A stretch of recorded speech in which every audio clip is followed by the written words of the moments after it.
Bonjour depuis Jérusalem. Des tests scientifiques sur des phylactères de plus de 2000 ans. Des chercheurs de l'université d'Ariel, l'autorité israélienne des antiquités, ainsi que l'Institut Weizmann des sciences ont effectué une série de tests scientifiques sur d'anciens étuis de téphiline, connus donc pour les chrétiens de phylactères, provenant du désert de Judée, et ont découvert que, contrairement à la loi juive, qui exige que les étuis soient colorés en noir, aucune couleur n'a été appliquée aux anciens téphilines. Ces résultats, publiés, remettent en question les hypothèses de longue date sur la pratique de l'observance des phylactères. Les phylactères sont des petits étuis en cuir contenant de minuscules parchemins sur lesquels sont inscrits des versets bibliques. Ils sont portés par les juifs pratiquants pour les prières matinales, l'une sur la tête et l'autre sur le bras. Selon la loi juive, les étuis des téphilim doivent être de couleur noire. Cette équipe de chercheurs ont effectué des tests qui ont montré que les anciens téphilim n'étaient pas noirs.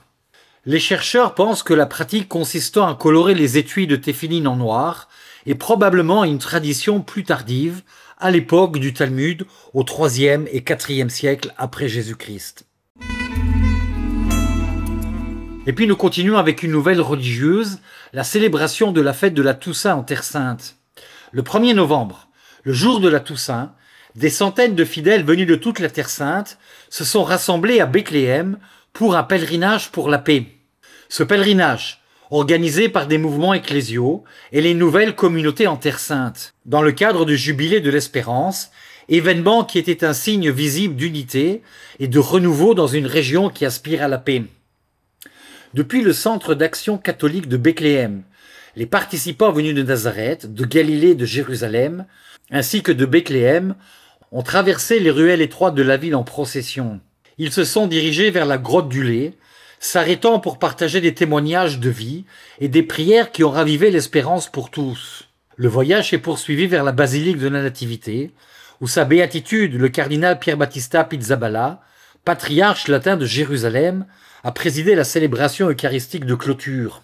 Avant la messe, les pèlerins étaient invités à un moment d'adoration eucharistique et beaucoup ont reçu le sacrement de réconciliation grâce aux évêques et aux prêtres de tout le diocèse venus entendre les confessions.